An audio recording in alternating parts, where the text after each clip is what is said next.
Hello friends, welcome to সিহারন। CHO প্রিপারেশনের জন্য আমরা বিভিন্ন সাবজেক্ট থেকে বিভিন্ন কোশ্চেন দিচ্ছি। আমরা আগের যে 5টা পার্ট দিয়েছি সেখানে কমিউনিটি হেলথ নার্সিং থেকে যেগুলো ইম্পর্টেন্ট কোশ্চেন রয়েছে শুধুমাত্র সেই ইম্পর্টেন্ট কোশ্চেনগুলোই আলোচনা করেছি। আরও কিছু কিছু বাকি রয়েছে। আজকে আমরা চাইল্ড হেলথ নার্সিং থেকে যে সমস্ত ইম্পর্টেন্ট কোশ্চেন রয়েছে সেগুলো আলোচনা করব। এছাড়াও গাইনি, অবস এবং মেডসার্চ থেকে যে সমস্ত ইম্পর্টেন্ট কোশ্চেনগুলো আসে সেগুলো নিয়েও আলোচনা করব। আজকে চাইল্ড হেলথ নার্সিংয়ের যে কোশ্চেনগুলো রয়েছে একটু দেখে নাও। প্রথম যেটি রয়েছে, healthy term baby born on dash weeks of gestation. Healthy term baby কোন সময় জন্মগ্রহণ করে বা আমরা কখন টার্ম বলবো, কখন বাচ্চা জন্মগ্রহণ করলে সেটাকে আমরা টার্ম বলবো।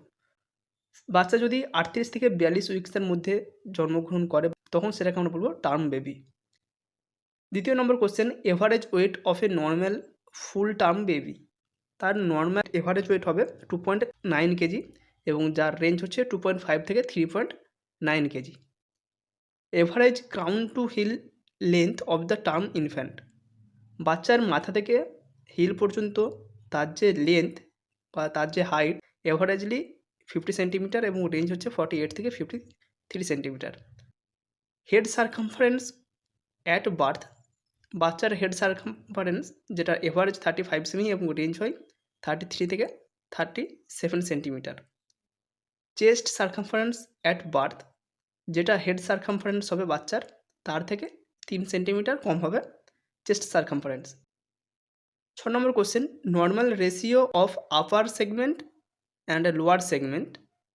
বাচ্চার যে আপার সেগমেন্ট এবং লোয়ার সেগমেন্টের রেশিও সেটা কত থাকে জন্মগ্রহণের সময়। আপার সেগমেন্ট হয় 1.8 এবং লোয়ার পোর্শন হয় বা লোয়ার সেগমেন্ট হয় 1, অর্থাৎ আম্বিলিকাল কর্ড থেকে হেড পর্যন্ত সেটাকে ধরা হয় 1.8 এবং লোয়ার হয় 1। 7 নম্বর, এটা একটা হেলদি নিউবর্নের ক্যারেক্টারিস্টিক্স। স্কটাম শোজ অ্যাডিকুয়েট রোগী উইথ ডিপ পিগমেন্টেশন। যদি মেল বেবি হয় সেক্ষেত্রে তার স্কটামে প্রচুর পরিমাণে রোগী থাকবে এবং অবশ্যই সেটা ডিপ কালারের হয়ে থাকবে, যেটাকে বেশি ব্ল্যাক কালারের হয়ে থাকবে। এবং ফিমেল চাইল্ডদের ক্ষেত্রে লেভিয়াম মেজোরা অবশ্যই লেভিয়াম মাইনরকে পুরোটা কভার করে থাকবে।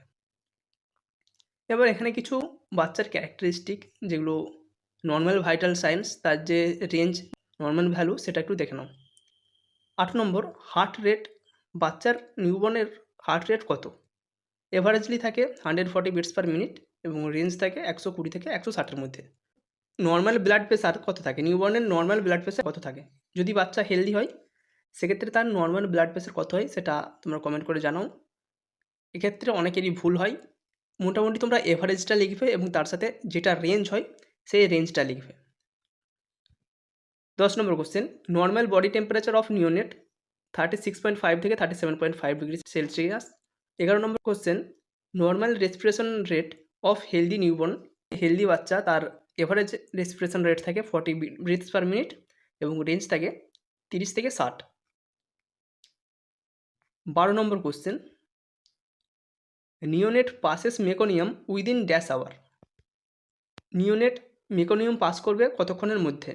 অবশ্যই এখানে অ্যান্সার হবে 24 ঘন্টা। Breast feeding should be started within dash hour. Breast feeding কতক্ষণের মধ্যে শুরু করতে হয় বা শুরু করা উচিত? Within half hour or within 1 hour, যেটা অপশান থাকবে সেটাই করতে হবে। যদি হাফ আওয়ার থাকে সেক্ষেত্রে হাফ আওয়ার হবে, যদি 1 আওয়ার থাকে সেক্ষেত্রে 1 আওয়ার। 14 নম্বর question, the most essential assessment of neonate is.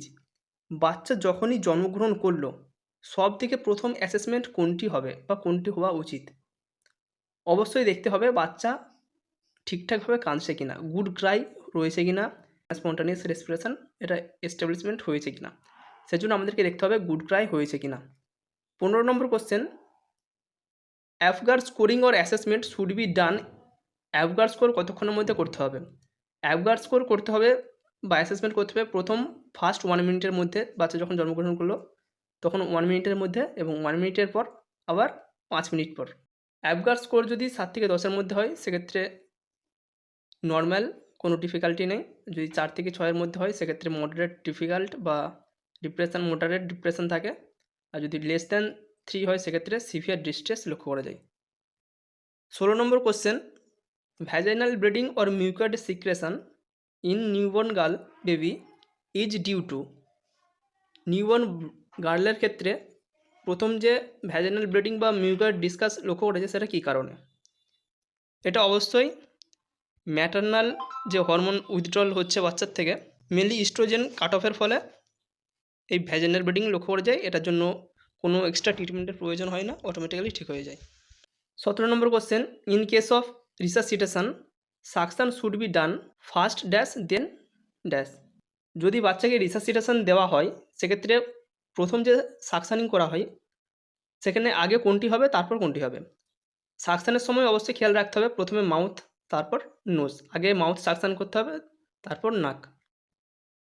18 number question, commonest causative organism of ophthalmia নিওনেট্রাম।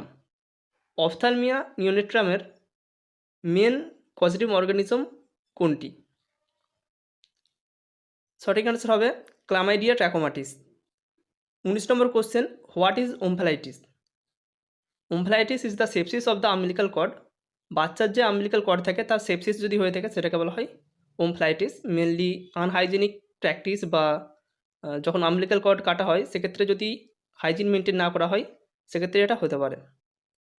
20 number question, causative organism of oral thrush. Oral থ্রাশের কজেটিভ অর্গানিজম কোনটি? সঠিক অ্যান্সার হবে Candida albicans. 21 number question, necrotising enterocolitis is related to. এটা related small এবং large intestine. বাচ্চার যে small intestine এবং large intestine সেখানে যদি হাইপক্সিয়া হয়ে থাকে বা বাচ্চা যদি কোনো রেসপিরেশনের ডিস্ট্রেস হয়ে থাকে যখন বার্থ হচ্ছে সেক্ষেত্রে নেক্রোটাইজিং এন্টেরোকোলাইটিস হতে পারে।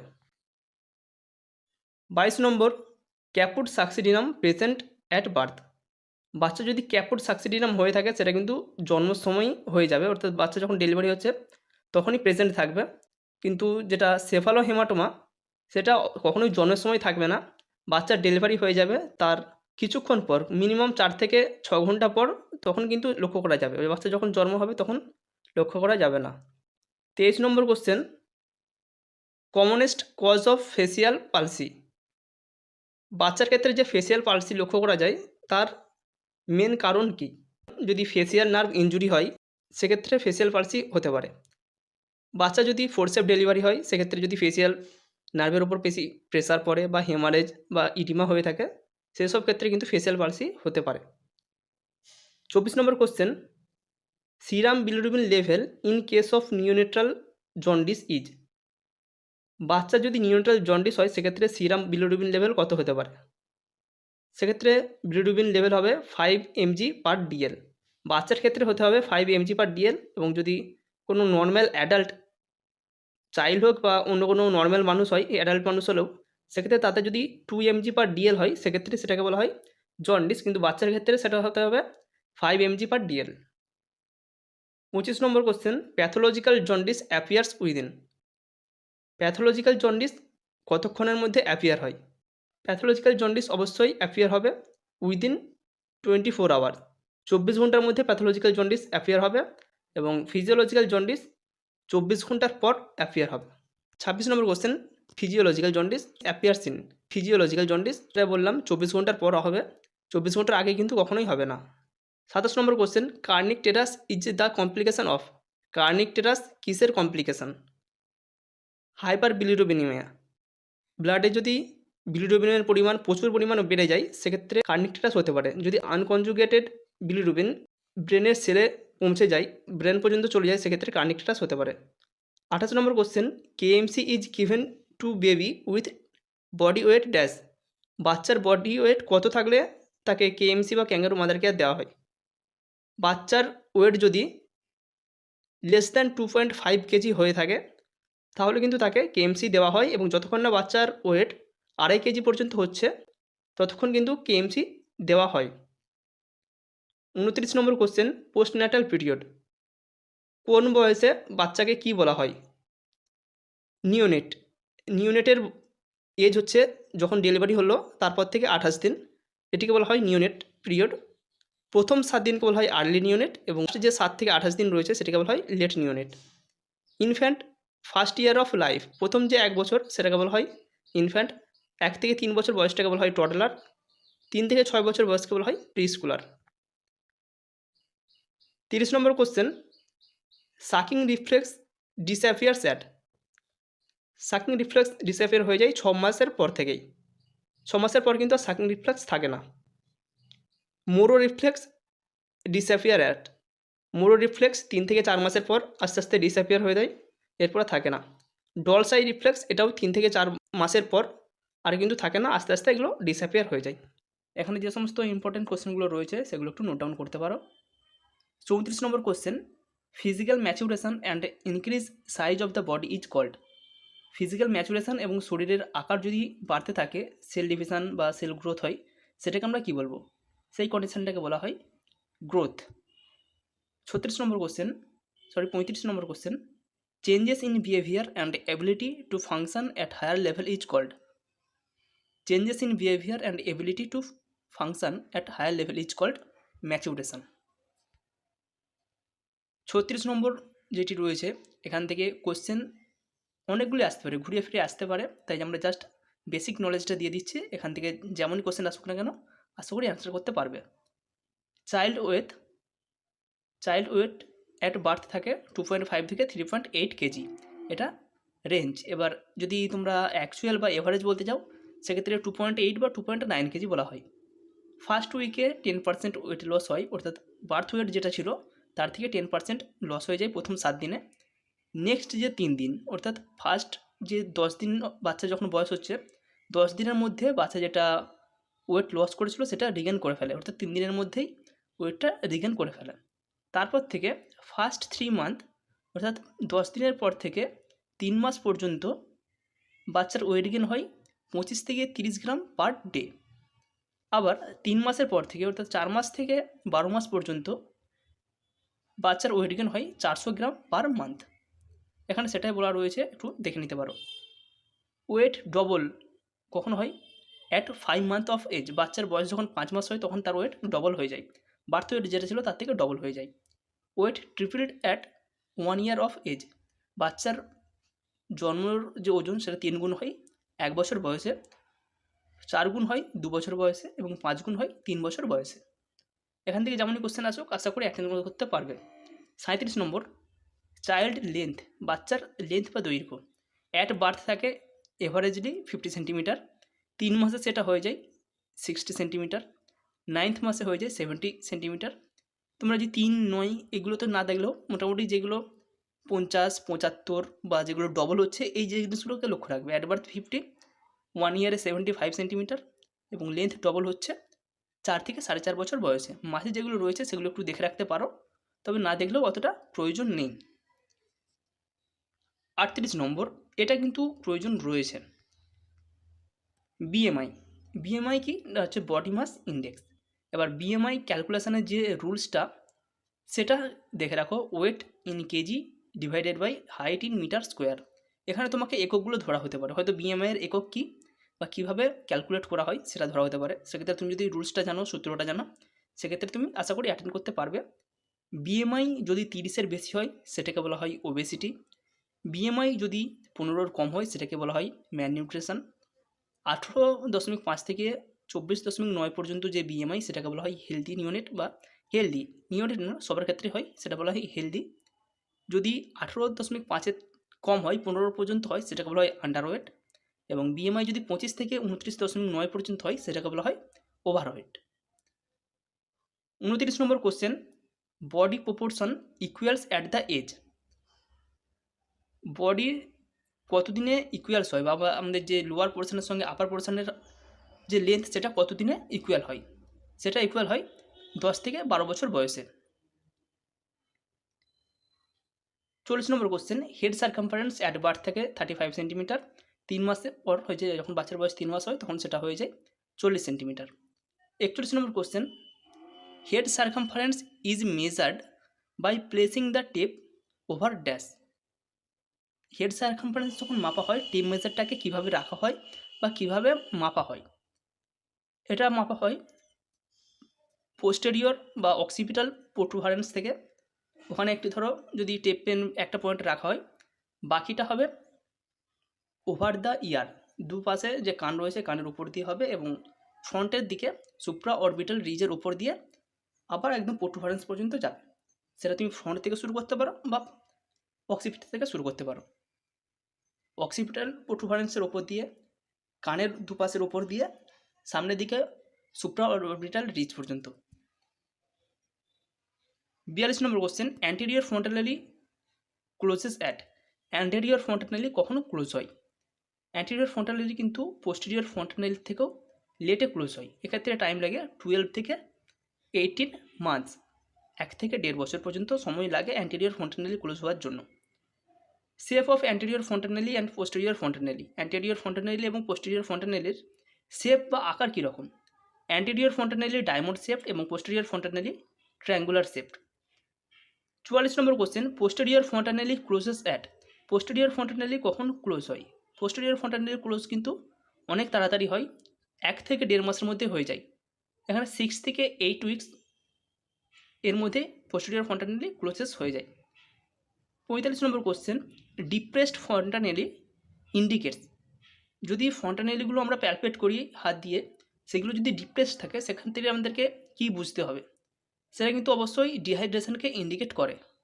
ডিহাইড্রেশন যদি হয়ে থাকে বাচ্চার, সেক্ষেত্রে ফ্রন্টানেলিগুলো ডিপ্রেসড থাকে।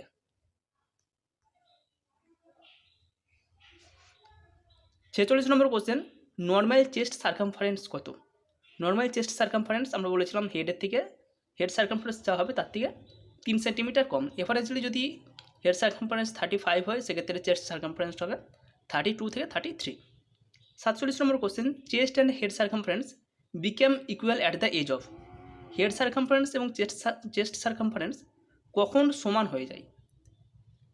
অ্যান্সার হবে 6 to 12 মান্থ, 6 থেকে 12 মাসের মধ্যেই হেড সার্কামফারেন্স এবং বাচ্চার চেস্ট সার্কামফারেন্স সমান হয়ে যায়। 48 number question, average mid upper arm circumference at birth. Average mid upper আর্মের যে সার্কামফারেন্স সেটা কত? সেটা হবে 11 থেকে 12 centimetre. 49 number question, first tooth that appears in lower mandible is called, বা তার নামটা কি? লোয়ার ম্যান্ডিবেলে প্রথম যে টুথ অ্যাপিয়ার্স হয় সেটা হবে অবশ্যই সেন্ট্রাল ইনসিশন। একসাথে দুটো মোটামুটি দাঁত অ্যাপিয়ার্স করে, লোয়ার সেন্ট্রাল ইনসিসার সেটাকে বলা হয়। এবং কোন বয়সে হয়? What was the time? এই দুটো টিথ অ্যাপিয়ার হয় at the age of 7 month, 7 মাস বয়সে এই দুটো টিথ বা প্রথম টিথ অ্যাপিয়ার হয়। ফার্স্ট যে টেম্পোরারি টিথ সেটা অ্যাপিয়ার হয় 7 মান্থে। 50 number question, number of milk teeth. Milk টিথের নাম্বার কত? 20। 51 number question, number of deciduous teeth. Deciduous টিথের তাহলে সংখ্যা কত? এক্ষেত্রেও এটা হবে 20। মিল্ক টিথ, ডেসিডুয়াস টিথ বা টেম্পোরারি টিথ তিনটাই কিন্তু একই জিনিস। 52 number question, all the temporary teeth appears within. সবকটি টেম্পোরারি টিথ কতদিনের মধ্যে অ্যাপিয়ার্স হয়? অবশ্যই অ্যাপিয়ার্স হবে 2.5 থেকে 3 বছরের মধ্যে। 2.5 থেকে 3 বছরের মধ্যে 20টি যে টেম্পোরারি টিথ সবগুলি অ্যাপিয়ার্স হয়ে যায়। 53 number question, first permanent tooth erupts at the age. প্রথম যে পার্মানেন্ট টুথ সেটা কখন ইরাপ্ট করে বা কখন হয়? সেটা আস্তে আস্তে 6 ইয়ার্স বা 6 বছর বয়সের পর থেকে আস্তে আস্তে সেগুলো কিন্তু ডেভেলপ করে বা ইরাপ্টস হতে শুরু করে। 54 number question, all the permanent teeth erupts within. যে সমস্ত পার্মানেন্ট টিথগুলো রয়েছে সেগুলি কতদিনের মধ্যে ইরাপ্ট করে? যে 32টি পার্মানেন্ট টিথ রয়েছে সেগুলি কতদিনের মধ্যে উঠে চলে আসে বা ইরাপ্ট করে? উঠে চলে আসে নয়, ইরাপ্ট করে। সেগুলি অবশ্যই 12 বছরের মধ্যে ইরাপ্ট করে। প্রতিটা বা যে 32টা পার্মানেন্ট টিথ রয়েছে সেগুলি 12 বছরের মধ্যে ইরাপ্ট করে যায়। কোনো কোনো ক্ষেত্রে যে থার্ড মোলার টিথ রয়েছে সেটা 18 বছর বয়স পর্যন্ত টাইম লাগে।